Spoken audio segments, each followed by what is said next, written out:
चीन की नजर सिर्फ ताइवान पर ही नहीं, वो जापान के जरिए भी अमेरिका को साधने की कोशिश में है। जापान को इसका अंदाजा है।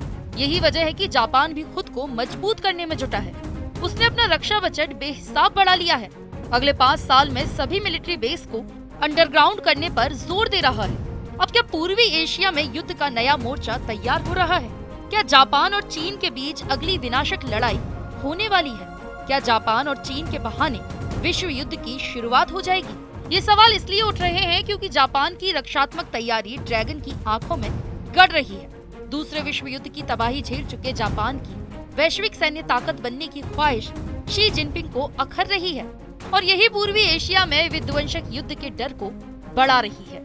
इसका नतीजा ये हुआ कि चीन के उप विदेश मंत्री सुन वेडांग जापान की राजधानी टोक्यो पहुंच गए। 22 फरवरी को जापान के विदेश मंत्री यामदा शिगेओ के साथ हुई बैठक की शुरुआत में ही कहा गया कि अंतर्राष्ट्रीय सुरक्षा की स्थिति में बड़ा परिवर्तन हुआ है। देखा जा रहा है कि एकीकृत संरक्षणवाद और शीत युद्ध की मानसिक दोबारा लौट रही है। आपको बता दें कि पिछले 4 साल में ये ऐसी पहली मुलाकात है जिसका मकसद तनावपूर्ण होते रिश्तों को सामान्य करना है। जबकि दिसंबर में जब जापान राष्ट्रीय सुरक्षा नीति का ऐलान किया था तो चीन ने उसे बड़ी रणनीतिक चुनौती करार दिया था।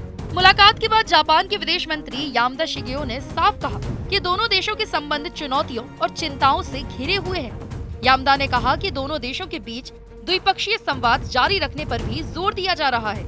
यामदा ने ये भी कहा कि दोनों देशों के नेता रचनात्मक और स्थिर द्विपक्षीय संबंध बनाने को लेकर सहमत हुए हैं। मीटिंग के बाद जापानी मीडिया ने कहा कि दोनों देश वार्ता को मजबूत करने पर सहमत हुए हैं। चीनी विशेषज्ञों ने जोर देकर कहा कि वार्ता पूर्वोत्तर एशिया में भू राजनीतिक तनाव को कम करने में अहम भूमिका निभा सकती है, लेकिन केवल तभी जब जापान चीन के खिलाफ अपनी रणनीति बदलेगा। गौरतलब है कि इसी बीच जापान ने ताइवान को लेकर भी बयान दिए थे।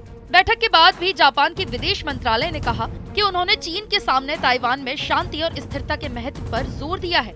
बयान में कहा गया कि दोनों देश जल्द ही अपने वरिष्ठ सुरक्षा अधिकारियों के बीच बातचीत कराएंगे ताकि आपसी मतभेद और टकराव की वजह से दोनों देशों के विकास में किसी तरह की कोई बाधा न आए। ग्लोबल टाइम्स की रिपोर्ट के मुताबिक सुरक्षा वार्ता में कई समस्याओं का जिक्र किया गया, लेकिन कोई ठोस समाधान अब तक नहीं निकला है।